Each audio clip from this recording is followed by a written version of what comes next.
Hello दोस्तों, उम्मीद है आप सब बढ़िया होंगे और बेहतर महसूस कर रहे होंगे।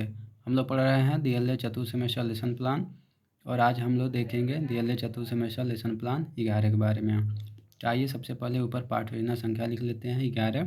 उसके बाद कॉलम बनाएंगे, एक कॉलम में दिनांक, फिर कक्षा, फिर विषय, फिर कालांश, फिर अवधि लिख लेंगे। आपका जो विषय है उस विषय को लिख लेंगे। जिस दिनांक पे आप अपना पाठ्य योजना बना रहे हैं उस दिनांक को लिख लेंगे। जिस कक्षा के लिए बना रहे हैं उसको लिख लेंगे। हमने अंग्रेजी विषय पे बनाया था और हमारा जो टॉपिक था द ऑनेस्ट वुड कटर, जो क्लास 6 के लिए था। अब टॉपिक के नीचे जनरल एम्स समान उद्देश्य लिख लेंगे, जैसा कि नीचे दिया हुआ है। आप भी लिख सकते हैं इंग्लिश में जनरल उद्देश्य, समान उद्देश्य। उसके बाद स्पेसिफिक एम लिखेंगे, यानी कि विशिष्ट उद्देश्य। विशिष्ट उद्देश्य में नॉलेजेबल एम्स, कॉग्निटिव एम्स और एक्सपेरिमेंटल एम्स, 3 एम्स हैं। इसको आप लिख लेंगे जैसे मैंने लिखा हुआ है। उसके बाद आते हैं सहायक सामग्री यानी लर्निंग मटेरियल पे। जो भी आप लर्निंग मटेरियल ले जाते हैं उसको आप मेंशन कर लेंगे। और उसके बाद प्रीवियस नॉलेज यानी कि पूर्व ज्ञान, जो बच्चे का पूर्व ज्ञान है उसको लिख लेंगे।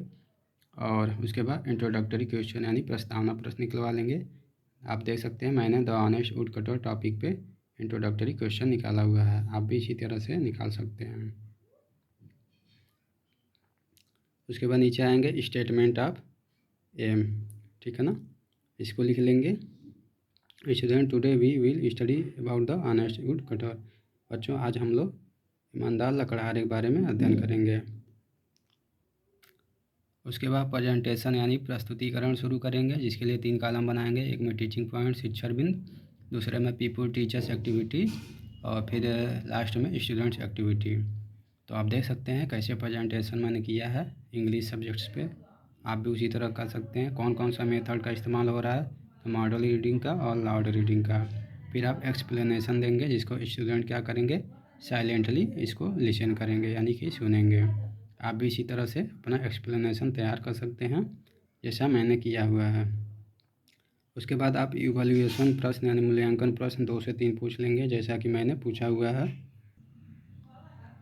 फिर आप ब्लैक बोर्ड वर्क तैयार करेंगे। इसके लिए आप ब्लैक चार्ट मार्केट से ख़रीद लेंगे, सिल्वर पेन खरीद लेंगे। उसके बाद आप ब्लैक बोर्ड वर्क कर सकते हैं जैसा मैंने किया हुआ है। उसके बाद ऑब्जर्वेशन वर्क निरीक्षण कार्य करेंगे। जब बच्चा सैंपल कार्य को अपनी कॉपी पर लिख रहा होगा तब छात्र अध्यापक कक्षा में घूम घूम कर निरीक्षण कार्य करेंगे।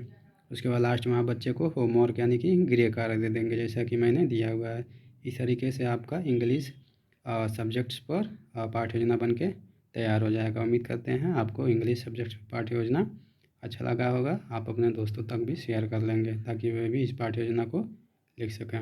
धन्यवाद।